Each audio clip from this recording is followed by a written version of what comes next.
Енді ютубқа жіберейін ба трансляция? Өзіңіз таза ғой. Ақысы кетті.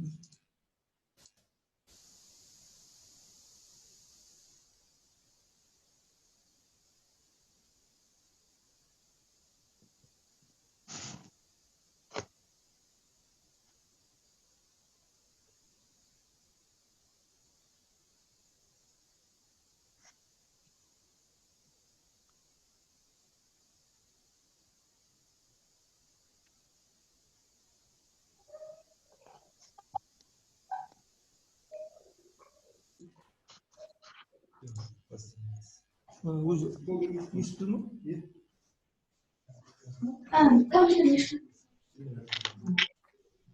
Звук қосылды ғой, иә?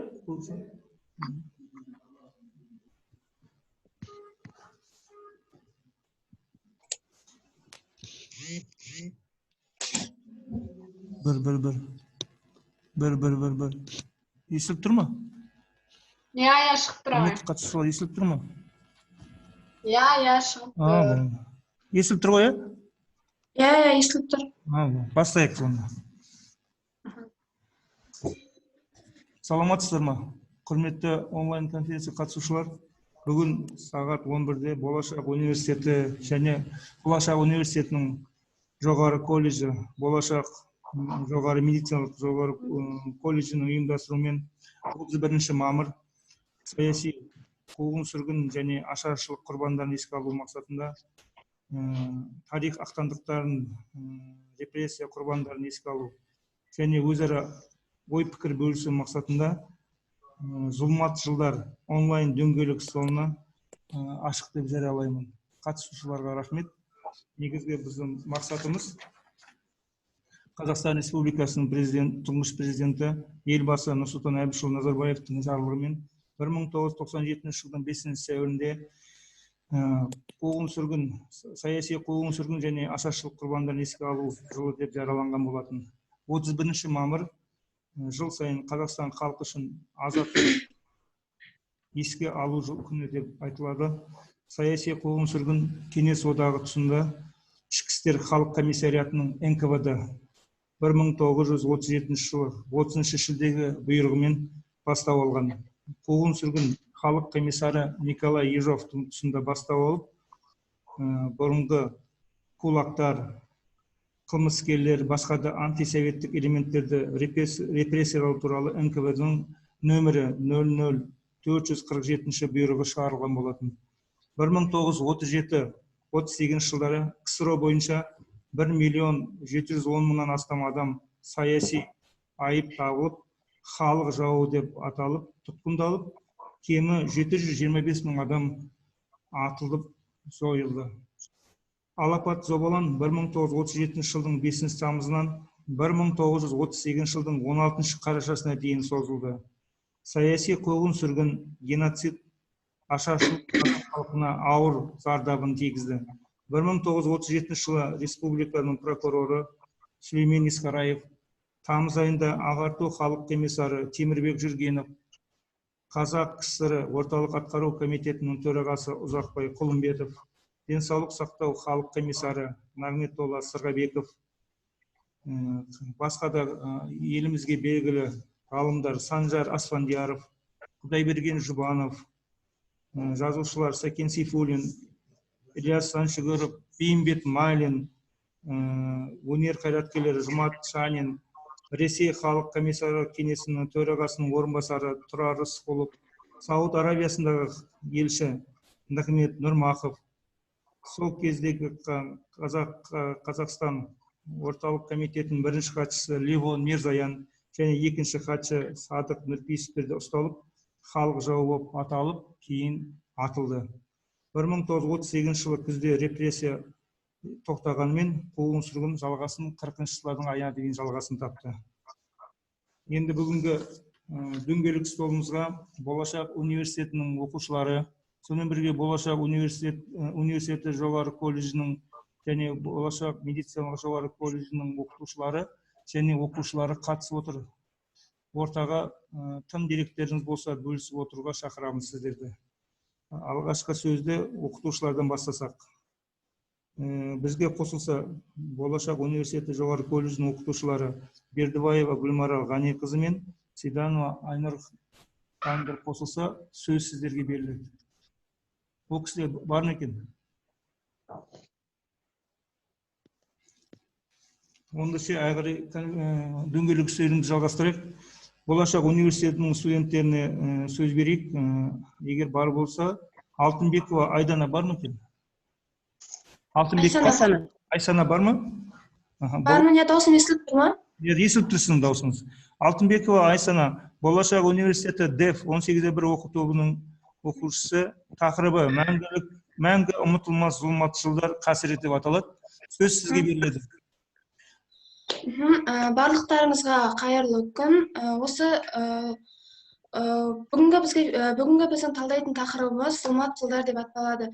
Ең бірінші зұлматшылдар дегенімізіне кішкене анықтама беріп өтсем. Зұлматшылдар дегеніміз ол арабша аударғанда саңылаусыз қараңғы әлем деген мағынаны білдіреді. Яғни бұл елдің басына түскен, халықтың есінде мәңгі қалатын белгілі бір апат болса, немесе елдің басына түскен саяси, төтенше қиын жағдайларды білдіретін ұғым болып табылады. Осындай біздің Қазақстанымызда, яғни біздің елімізде халықтың есінде мәңгі қалатын, зұлматшыл ретінде есінде қалатын оқиға біздің Қазақстанымызда да болған. Яғни жаңа өзіңіз айтып өткендей, аштық жылы, саяси қуғын-сүргін, осының бәрі халықтың есінде ешқашан кетпейтіндей болып, өзінің мықты патриот азаматтарының құрбан болуымен есте қалған. Мен қазір осы дайындалған мен қазір кішкене 1937 және 1938 жылдарғы саяси қуғын-сүргін, яғни репрессияға тоқталып өтуді жөн көрдім. Бұл жыл не үшін біздің есімізде зұлматшыл ретінде есте қалды? Ең бірінші соны айта кетейін, және осы қуғын-сүргіннің басталуына не себеп болды, және кімдер құрбан болды біздің елімізден? Ең бірінші айтатыным 1937 және 1938 жылдары, яғни Екінші дүниежүзілік соғыстың басталуына сәл ғана уақыт қалған кезде, Екінші дүниежүзілік соғыстың қара бұлты елімізге төніп келе жатқан кезде, билік басындағыларда әміршіл және әкімшіл басқару жүйесі қалыптасады.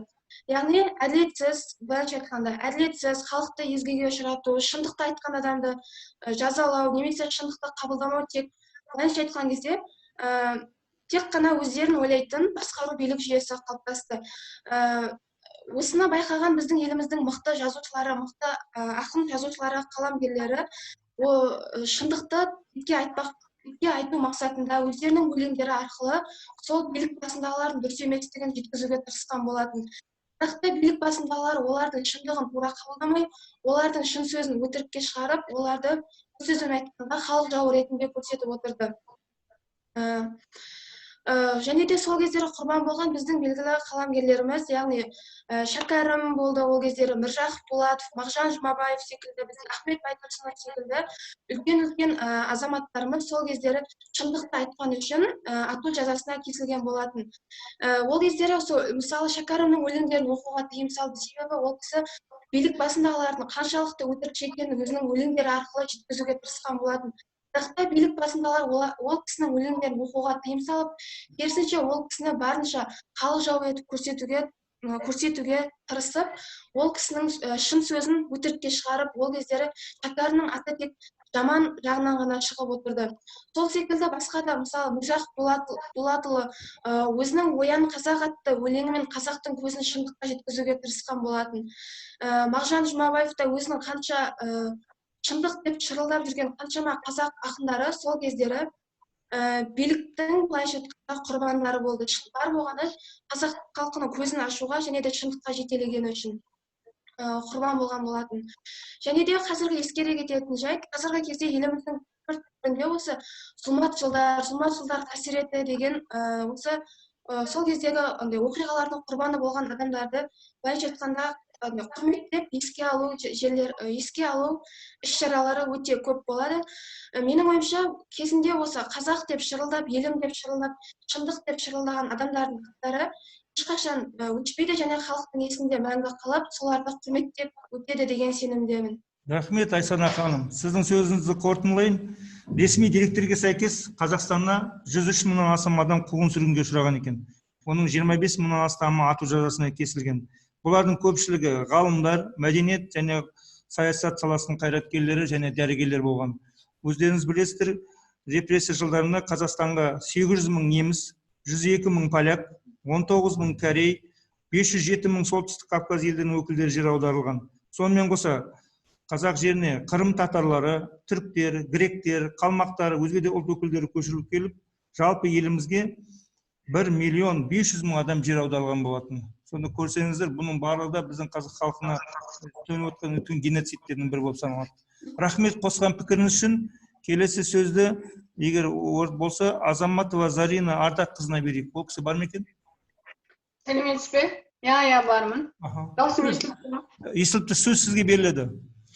Тақырыбыңыз зұлмат жылдар жаңғырығы жадымызда. Сәлеметсіздер ме? Менің есімім Азаматова Зарина, Болашақ университетінің Q18 оқу тобының 2-ші курс студентімін. Бүгінгі баяндама зұлмат жылдар тақырыбында. 1993 жылы елбасымыз қуғын сүргін құрбандарын ақтау туралы заң қабылдаған болатын. Жыл сайын 31 мамыр күні ұлттық келісім қуғын сүргін және ашаршылық құрбандарын еске алу күні атап өткізіледі. Өлкелерде митингтер, осына баяндамалар және де қуғын сүргін құрбандарының ұрпақтары келіп көптеген шаралар 31 мамыр күні болады. Және де 31 мамыр күні өңкей, яғни қуғын сүргін, жаңа айтып кеттік қой, қуғын сүргін, ашаршылық кезеңі, сол кезде қазақтың басындағы ең қайғы қасіретті жылдар деп айтсақ болады, себебі зұлмат жылдар деп айтылып отыр. Сол кездерде өңкей бас сүйектері бедерленген, жаңағы барлығы аштан қатып, қуғын сүргінге ұшырап көптеген қазақ қайтыс болған. Және де жалпы қуғын сүргін құрбандары дегеніміз кім? Олар халық жауы деген жалған жала жабылып, тұтқындалып, кейіннен атылған тағдырлар. Яғни Голощекин өз көзқарасын құптамайтындарды кезектен қырып салған. Атап айтатын болсақ, осы қуғын сүргінге ұшыраған алаш зиялылары кімдер дейтін болсақ, ол Әлихан Бөкейханов, Ахмет Байтұрсынов, Міржақып Дулатов, Мағжан Жұмабаев, Жүсіпбек Аймауытов, Тұрар Рысқұлов, Смағұл Сәдуақасов, Сұлтанбек Қожановтарды ұлтшыл ауытқушылар деп елден аластатып қана қоймай, тұтқындатып атқан. Және де 1928 жылы шыққан Советский степ газетінің санында қазақ байларының мал мүлкін қалай тәркілеу жөнінде жазылған. Яғни сол кездерде қазақтардың басына көптеген салықтар жүргізілген. Мысалға, бір мал басына 9 түрлі салық салынған. Керек десеңіз, жылқы малының жал құйрығына дейін үкіметке тапсырылып отырған. Бұл ашаршылық жылдарындағы қазақтың келбеті, шынайы, ащы шындығы. Жалпы ашаршылық жылдарына дейін 6 миллионнан астам қазақ болады. Сонда сол 6 миллион қазақтың 3 миллионнан астамы аштан қырылған. Ал 1 миллионнан астамы Иран, Түркия, Монғолия, Қытай, Ауғанстанға бас сауғалап көшіп кеткен. Ал осындай бай Қазақстанда аштан қырылу мүмкін емес деп бір топ комиссарды жіберген. Тексеріс барысында өз көздеріне өздері сенбей, жергілікті тәртіп сақшылары қынадай қырылған мәйіттерді жинап үлгере алмай жатырғанын көргенде, өздері өз көздеріне сенбей қалған. Сол-ақ екен, Голощекинді Мәскеуге шақырып, 1941 жылы ату жазасына кеседі.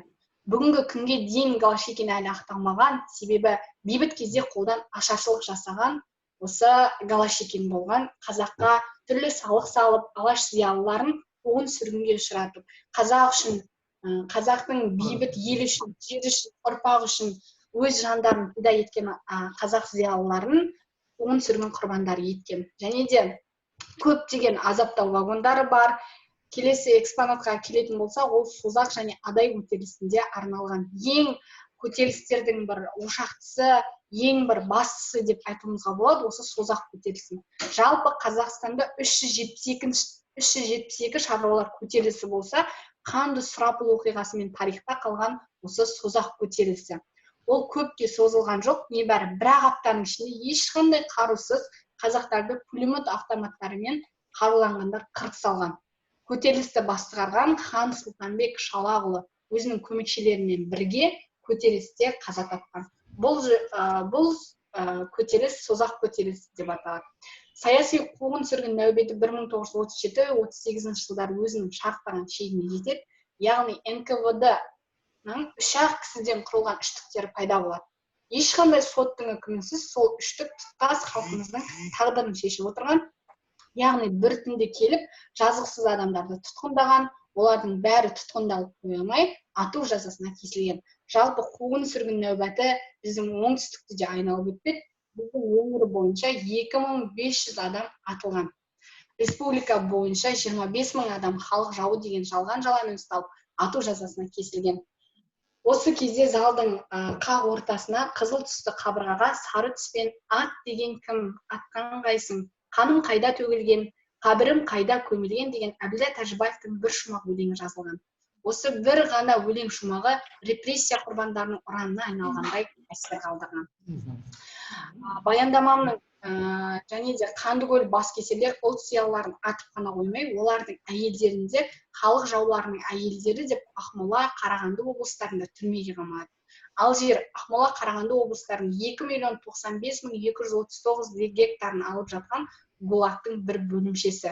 20.000 лагерь бөлімшесі болса, соның 26-шы нүктесі Алжир деп аталған.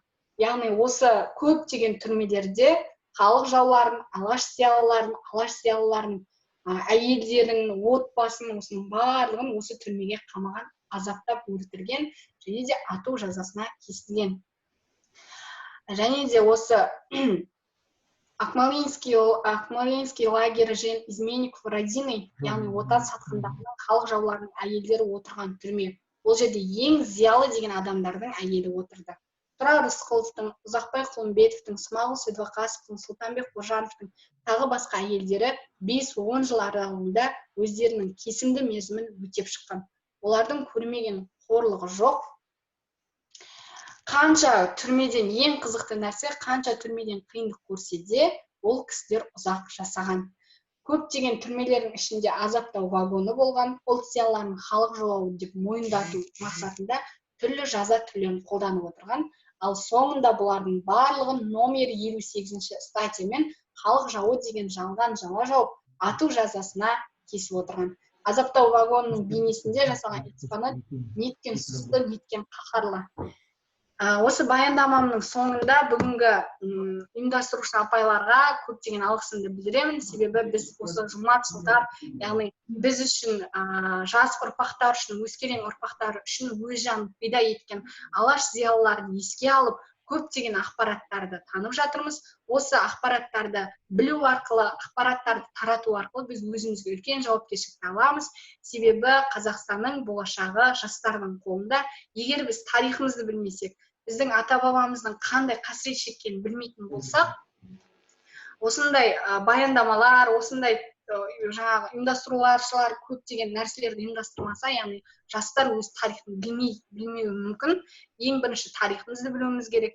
Бізге осы бейбіт күннің қалай жеткендігі, ата-бабаларымыздың қан төгіп, қанша азап шеккендігін көріп, өзімізге үлкен жауапкершілік аламыз.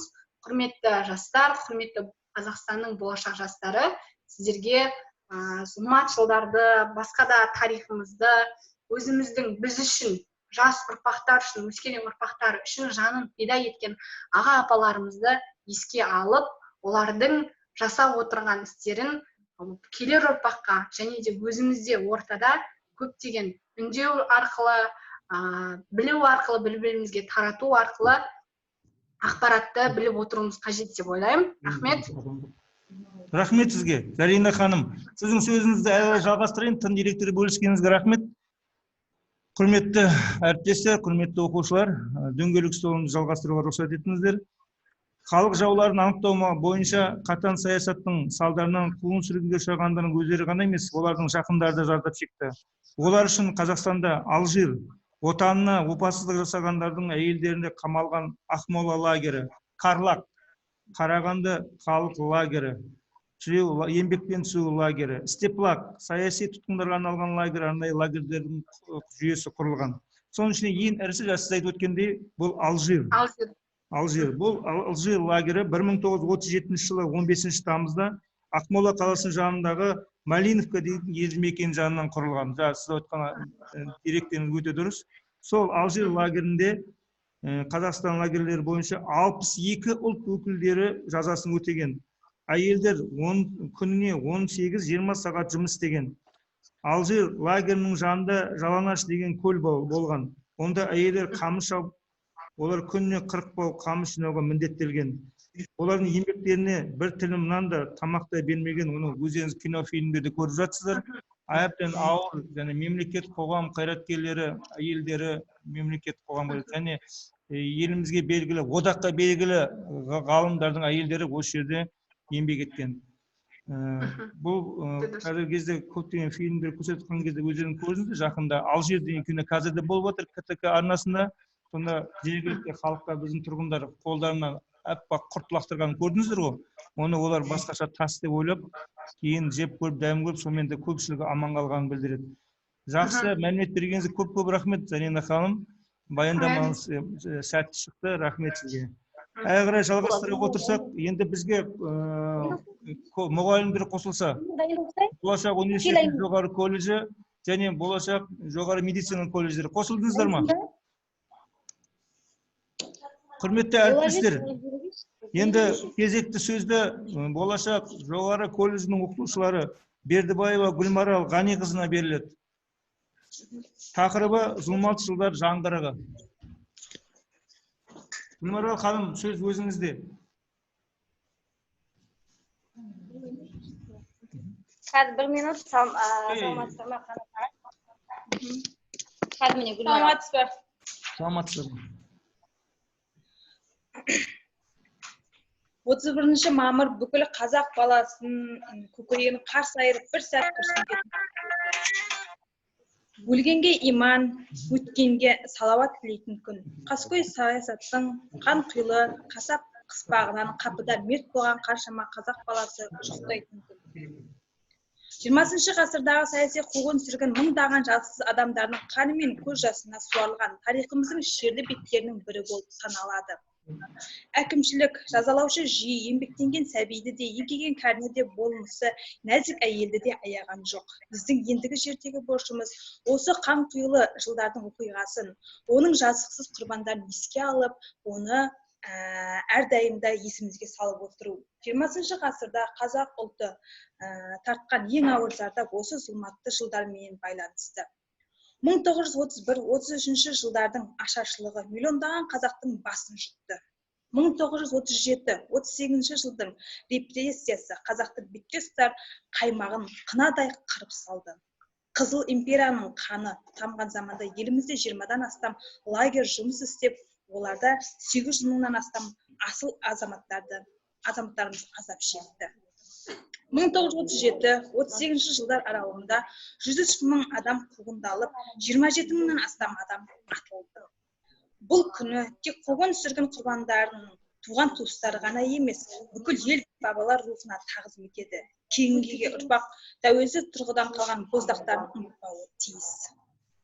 Лагерде қазақ мәдениеті мен ғылымына ағарту саласына еңбегі сіңген өкілдері азап шекті. Бүгінгі мыңдаған қуғын-сүргін құрбандары Ахмет Байтұрсынов, Әлихан Бөкейханов, Сәкен Сейфуллин, Бейімбет Майлин, Ілияс Жансүгіров, Мағжан Жұмабаев, Міржақып Дулатов, Тұрар Рысқұлов, Санжар Асфендияров, Темірбек Жүргенов, Жаһанша және Халел Досмағамбеттер еске алмауға болмайды. Олардың еңбектері, олардың жасаған жұмыстары әрдайымда біздің есімізде жаңғырып тұрады. Рахмет. Ұлт зиялылар туралы мазмұнды баяндама үшін рахмет. Гүлмарал ханым, қасыңызда Айнұр ханым болса, бар ма екен ол кісі?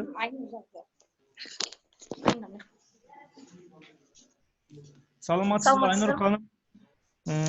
Сіздің бүгінгі ұсынып отқан тақырыбыңыз жасықсыз жапа шеккендер тақырыбында, иә? Аха, иә. Сол тақырыпта ой қозғасаңыз. Қашан өтейін, иә? Жасықсыз жапа шеккендер. 30 мамыр тар жолда тайғақ кешіп, ұлтының қамы үшін азарда безер болып, мұз жайнап, от кешкен саяси қуғын-сүргін құрбандарын еске алу күні. Бұл жайында елбасымыз 1997 жылы өзінің жарлығында жария еткен болатын. КСР Республикасында репрессия 1928 жылдан басталды. қазақ елінде алдымен алаш қайраткерлері тұтқындалды. Оларға ұлтшыл деген айып тағылды. Салдарынан Әлихан Бөкейханов, Ахмет Байтұрсынов, Бейімбет Майлин, Мағжан Жұмабаев, Тұрар Рысқұлов сынды зияткерлер ату жазасына кесілді. Ресми деректерге сәйкес, Қазақстанда 103 мыңнан астам адам қуғын сүргінге ұшырады. 25 мыңнан астам адам ату жазасына кесілді. Олардың арасында ғалымдар, мәдениет және саяси қайраткерлер, дәрігерлер болды. Алашордалықтарды ұлтшылдар ретінде 1929-31 жылдар аралығында құрта бастады. Олардың ішінде Ахмет Байтұрсынов, Міржақып Дулатов, Халел Досмұғамбетовтер секілді алыштар болды. Соларға тоқтала кетсем, солардың бірі Әлихан Нұрмағамбетұлы Бөкейханов 5 наурыз 1866 жылы Қарқаралы уезі Семей облысында дүниеге келген. Ол кісі 19 мен 20 ғасырдың басында қазақ зиялыларының қоғам және мемлекет қайраткерлері қатарындағы аса ерекше тұлға. Көрнекті қоғам мемлекет қайраткері, ұлт азаттық және алаш жетекші, Алашорда автономиясы үкіметінің төрағасы, ғалым, аудармашы. Оның есімі ұзақ жылдар бойы ұрпаққа қалдырған орасан зор аманаты, мұрасы бір кісінің ғұмырындай ұзақ уақыт шаң басып жатты. Көрнекті қоғам қайраткері, Ресейдің жергілікті және қалалық қоғам қайраткерлері съезінің депутаты, 4-ші мемлекеттік думасы мұсылман фракциясының бюро мүшесі, Санкт-Петербург масоны, қазақтың 20 ғасыр басындағы ұлт азаттық қозғалысының негізін салушы әрі көсемі, халқымыздың тұңғыш саяси алаш партиясының ұйымдастырушы және ұлттық Алашорда автономиясы үкіметінің төрағасы. Әлихан Бөкейхановты қараңғылық және надандық шырмауынан құтыла алмай отырған халқына ең алдымен білім мен мәдениет керек екенін анық ұғады. Халқын Европаның мәдениеті жоғары елдері санаты қосуды арман қылып, елдің тұрмысын, мәдениетін, білімін көтеруді өзінің алдына мақсат қылып қояды. Қорытындысаңыз? Әлихан Бөкейхановты ату жазасына кеседі. Енді қорытынды сөзім. Рахмет. Айнұр ханым, тың дерегі үшін рахмет.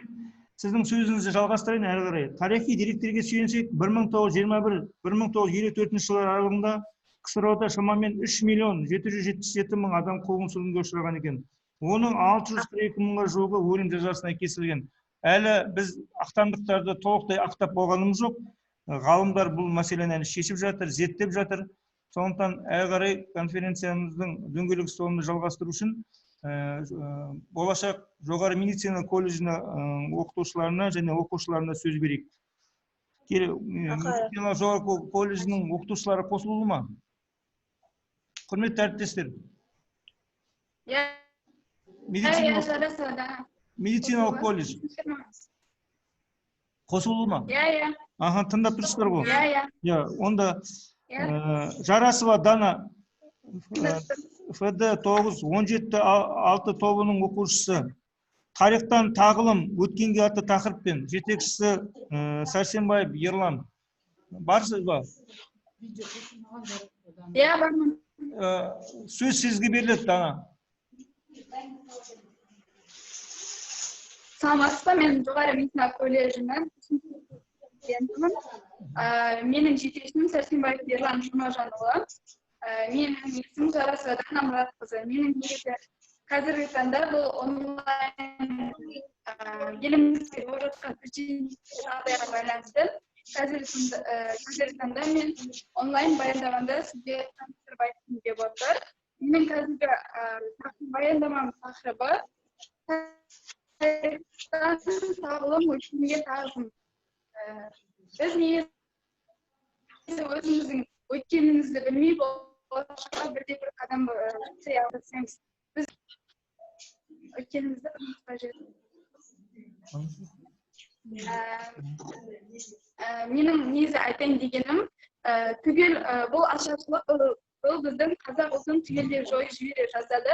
бірақ та біз сол жойып жіберудің алдында, сайлау алдында тұрған кезде біз өзіміз бұл қиындықтан шықтық. Негізі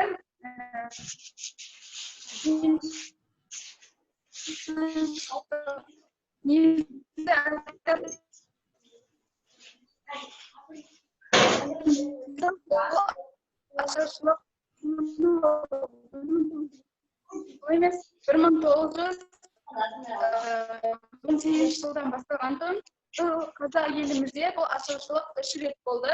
Ол 1918 соғыстың кезінде бізге малдың бәрін алып кетіп, 1921 және 1922 жылы елімізде қуаңшылық алып, судың болмауына елімізде ашаршылық болды. Ал бұл үшінші ашаршылыққа келетін болсақ, 1932 және 1933 жылдар аралығында болды. Бұл ашаршылықта біздің елімізде жаңа кеңес одағының осы КСР мемлекетінде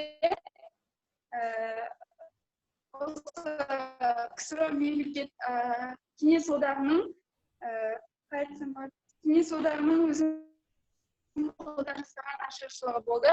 Ол Сталин ол кеңес одағының өзінің бас хатшысын жіберді. Сол бас хатшысын жіберу арқылы біздің елімізде ұжымдастырылған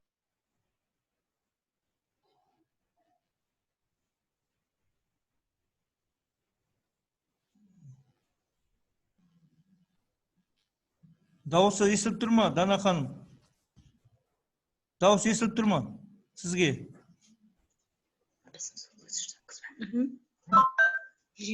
Дауысы естіліп тұр ма сіздерге? Жарасова, Дана ханым, дауысы естіліп тұр ма? Жоқ, дауыс естілмейді, ағай.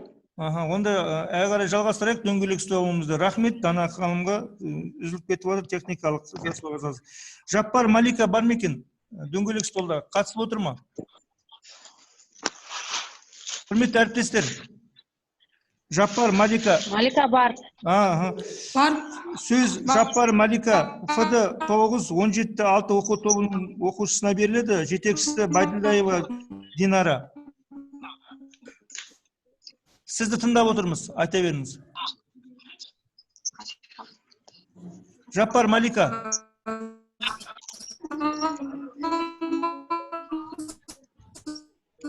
Жаппар Малика ханым, сөз сізге беріледі.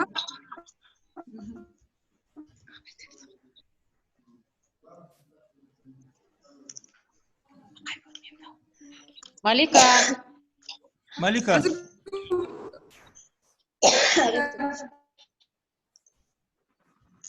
Сөз сізге беріледі. Баяндамаңызды басасаңыз. жаңа техникалық байланысты мен жалғастырсам бола ма?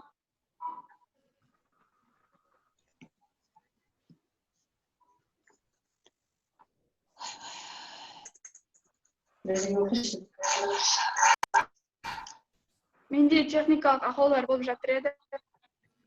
Онда әрі жалғастыра берсек қалай болады? Құрметті әріптестер. Жақсы.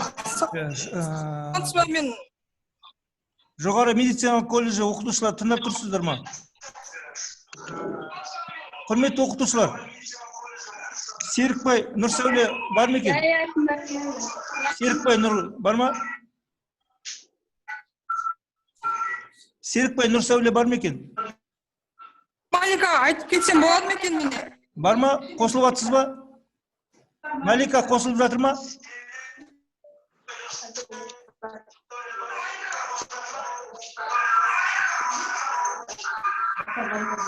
Айттың ғой.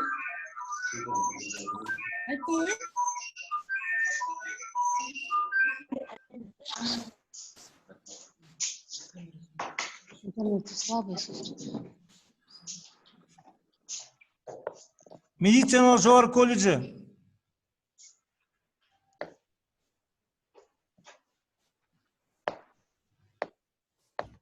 Тыңдап отырсыздар ма? Дауысымыз жетіп жатыр ма сіздерге? Естіліп жатыр, ағай.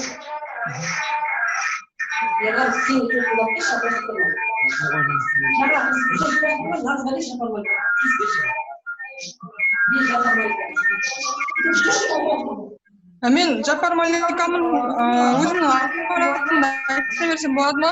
Айта беріңіз.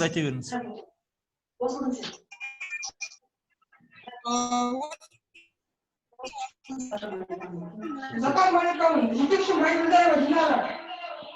Тыңдап тұрмыз, айта Запар беріңіз. Маликамын, жетекші Байділдаева Динара. Менің бүгінгі тақырыбым Алаш туы астында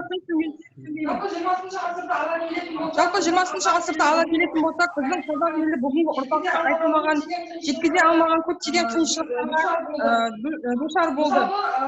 Мысалға, Ақтаудың түбінде алқакөл салма заманынан бастап осы бүгінгі тақырып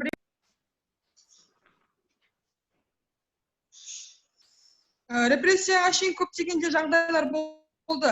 Мысалға, қазақ еліндегі бірнеше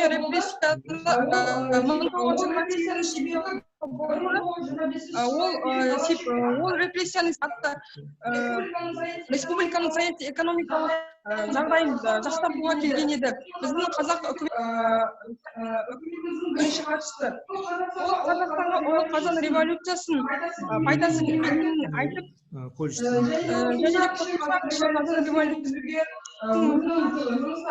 де өзінің жұмыстарын бастады. Қазақстанда жүріп жатқан автономиялық мемлекетті болуын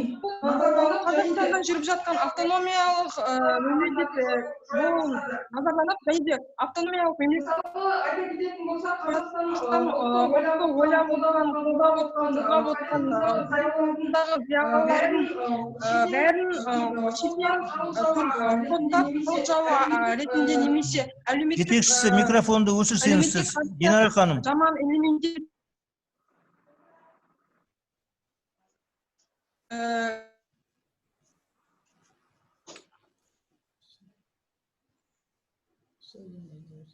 Айта беріңіз. Тыңдап отырмыз. Жаппар Малика. 25 мың адам жазу жазасына кесілді. Мысалы, айта кететін болсақ, репрессияға қатысқан қазақ елін қорғаған зиялылардың әйелдері де, отбасылары да, көптеген жаңағы туыстары да сыбайластар ретінде жаза алып, сотталып, жаңа Қорытындыласаңыз. секілді басқа да лагерлерге қорытынды. Қазақ елі ата-бабамыз осы бізге неше ғасырлар бойы біздің еңбегі қаны арқылы осы жас ұрпаққа өзінің жерін, елін беріп кетті. Соны біз өзіміздің тарихымызды сыйлай отырып, біле отырып, өзіміздің елімізді жақсы жаққа қарай дамытуымыз керек деп ойлаймын. Рахмет сізге. Сіздің сөзіңізді ары жалғастыра отырып сандарға айтатын болсақ, сонымен қатар 31 мамыр ашаршылықта қаза тапқандарды еске алу күні болып та саналады. Қазақ даласында ашаршылық 1921-22 және 1932-33 жылдары болды. Осы тақырыпты ары қарай қозғау үшін, тың деректермен бөлісу үшін келесі сөз Серікбай Нұрсәуле, ФД 9-16-2 оқушысына беріледі. Жетекшісі Нұрғалиева Бибігүл. Тақырыбы ерлік елге мұра, ұрпаққа ұран. Ол кісі бар ма екен? Бар. Бастасаңыз. Мен болашақ жоғарғы медициналық колледжінің 3-ші курс студенті Сақтықберген Үміт боламын. Менің жетекшім Нұрғалиева Бибігүл Кәрімқызы. Біз жаңағыдай өзіміздің тарихымызға үңіліп өткенге көз жүгіртетін болсақ, ата-бабамыздың бізге осы жетістіктерінің, ерен еңбектерінің қандай қиындық көргені туралы айта кетейік. Біз Кеңес одағының кезіндегі қиындықтарға тоқтала кетсек, 20-шы жылдардан басталған. Мұнда 1920 жылдардан басталған. Мұндағы қиыншылықтар жаңағы Сталин 1920 жылда Кеңес үкіметінің басшылығына келді. 1929 жылда ол ұлы бекітіліші деп атаған. Осы 30 жылдардың басында сталиндік ақпарат, сталиндік шаюдың неше түрлі әдістеріне кірісе бастады. Бұл әдістерге газет журналдарда өнердің әртүрлі жаңағы салаларын жақсы тиімді пайдаланды. Бұл мысалы соның бірін айта кететін болсақ, жастарды қиын шығысқа аттандыруға комсомол мүшесі Петагорованың бастамасы болды. Бізде 1900 жаңағыдай бұл кеңес үкіметінің ыдыратып жіберу үшін қазақ зиялылары да бас көтерді. Солардың бас көтерді. Солардың Тұрар Рысқұлов сынды біздің зиялыларымыз бас көтеріп кеңес үкіметінің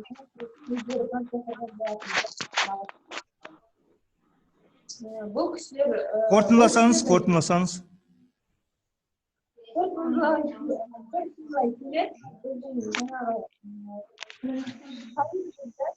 Осы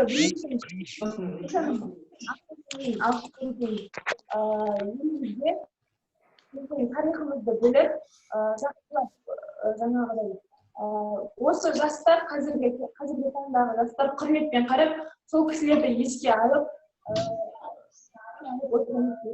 Рахмет.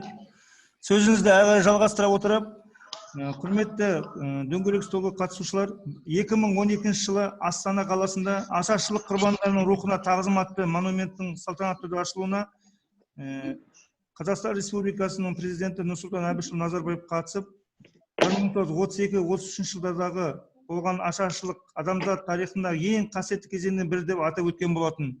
Енді осы қуғын-сүргін құрбандарына арналған ескерткіштер жайлы әрі қарай баяндамаларын тыңдайтын болсақ, келесі сөз Болашақ университетінің жоғары колледжінің КД-19-1Г оқу тобының оқушысы Абат Айданаға беріледі. Тақырыбы қазалықтар нәубет құрбандарын еске алу тарихынан деп аталады.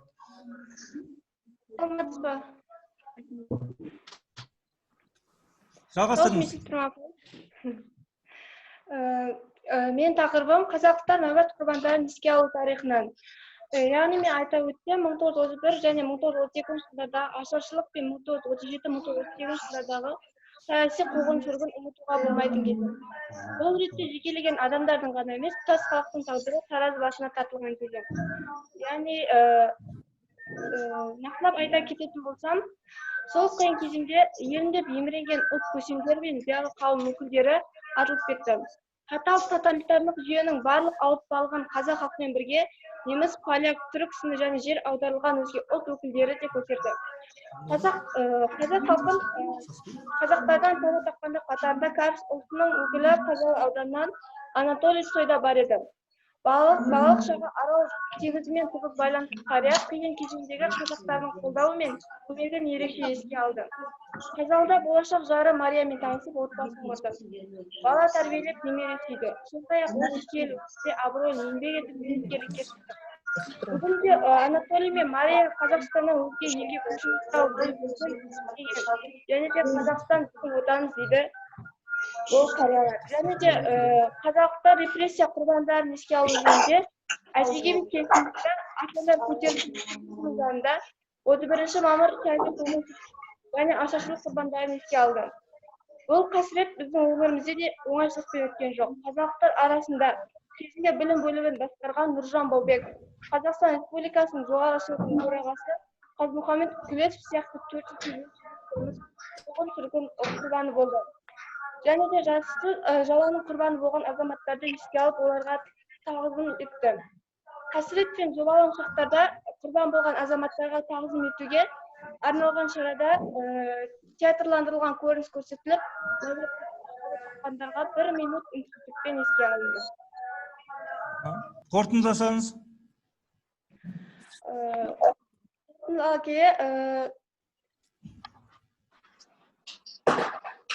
Қазалы өңірінде репрессия құрбандарына, қуғын-сүргін құрбандарына арналған ескерткіш ашылған ғой? Ескерткіш ашылған. Рахмет. Рахмет сізге. Әрі қарай жалғастырайық, құрметті әріптестер. Саяси қуғын-сүргін және ашаршылық тек Қазақстанның жерінде емес, Ресей, Украина, Беларусь жерлерін қамтыған алапат ашаршылық 7 миллион адамның өмірін жалмады. Бұл жасанды зауалдан ең қатты зардап шеккен халықтың бірі біздің қазақ халқы. Яғни бұны біз геноцид емес, этноцид деп те айтуымызға болады. Осы сөзімізді әрі жалғастыру үшін келесі сөз Болашақ университет жоғары колледжінің студенті Алдабергенова Мәдина Айдарбек қызына беріледі. тақырыбы ұрпақтардың зердесін өлшей алмас ғасырлар, әрқашанда естесін ұмытылмас асылдар. Жетекшісі Мырзанова Мария. Сөз сізге беріледі. Мадина бар ма екен? Мадина бар ма екен?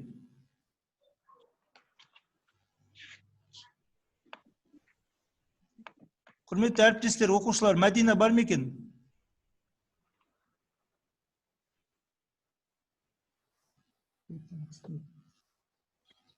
Онда, құрметті әріптестер, дөңгелек столымызды ары қарай жалғастыра берейік.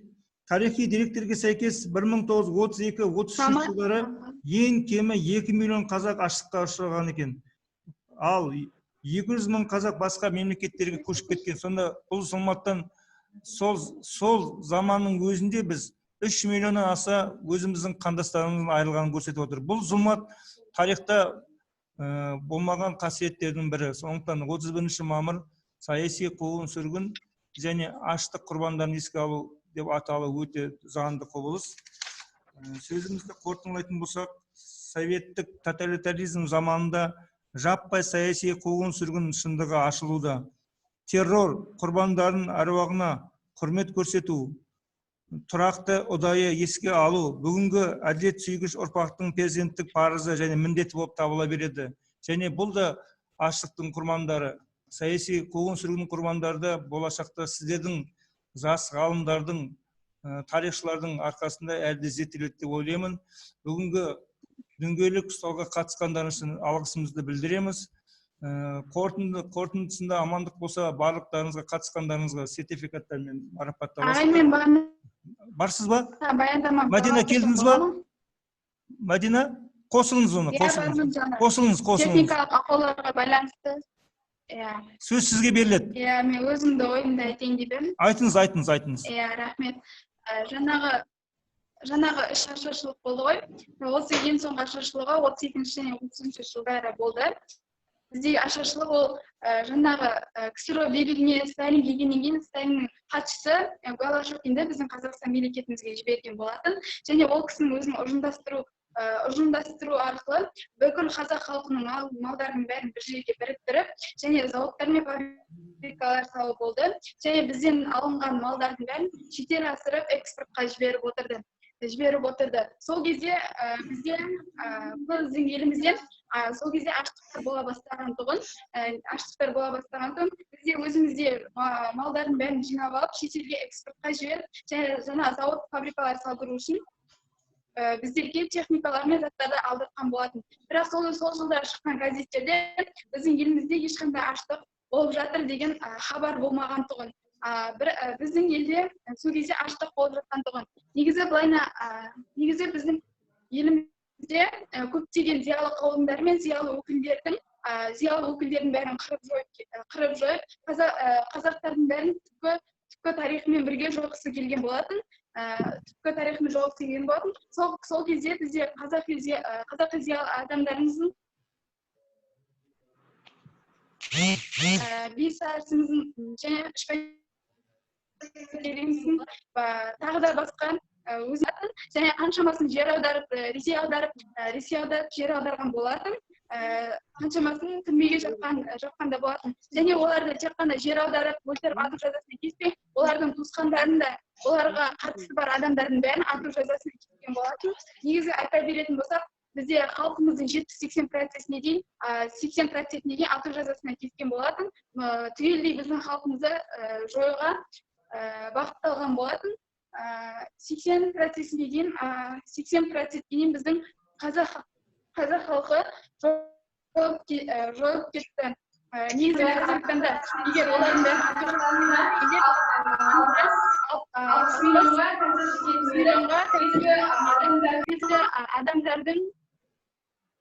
адамдардың негізі қазір айтатын болсақ, ату жазасына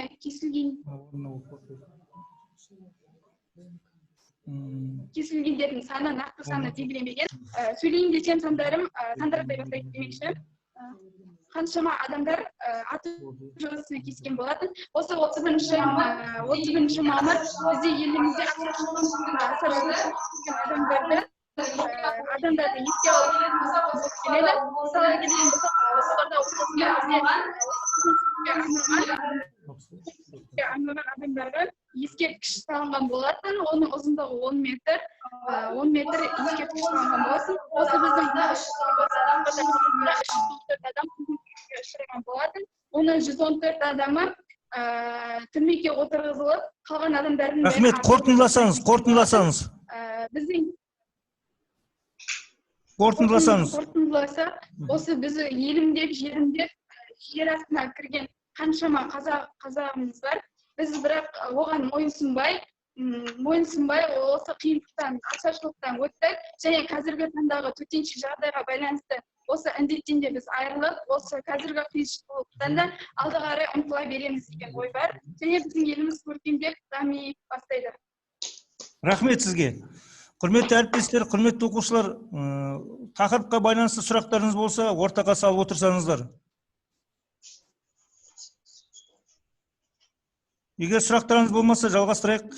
Қызылорда қаласында қуғын-сүргін құрбандарын еске алуға арналған тарихи ескерткіш 1998 жылы 1930-40 жылдарғы саяси жазалау құрбандарына жерленген жерде ашылған болатын. Оның биіктігі 10 метр, ескерткіштің авторы архитектор Мәлік Сапарғалиев. Кеше 2018 жылы бұл ескерткіш күрделі жөндеуден өтті. Яғни 31 мамырда дәстүрлі түрде барлығымыз сол жерге барып, репрессия құрбандарын еске алуға барып, сол жерде жылдағы дәстүр бойынша еске алу шаралары өткізіледі. Одақ біздің Қазақстан Республикасы бойынша бұл саяси қуғын жазаланған адамдардың тағдыры мен ашаршылықтан зерттеген ғалымдардың ішінде ең көп мақаласы жарияланғандар бұл тарих ғылымдарының докторы профессор Талас Омарбеков ағамыздың, сонымен бірге Бейбіт Қойшыбаева ағайымыздың және өзіміз қызылордалықтардың тарихшылардың ішінен тарих ғылымдарының кандидаты Айтжан Оразбақов ағаларымыздың мақалалары жергілікті және облыстық газеттерге кеңінен жарияланып келеді. Қорыта келгенде, құрметті әріптестер, құрмет көрсету, тұрақты түрде еске алу бүгінгі әдет сүйгіш ұрпақтың перзенті парызы және міндет деп санай отырып, бүгінгі дөңгелек столды аяқтауға рұқсат етіңіздер. Назар қойып тыңдағандарыңызға рахмет. Сау болыңыз. Көп рахмет. Рахмет. Сіздерге де көп рахмет. Сау болыңыздар. Сау болыңыз.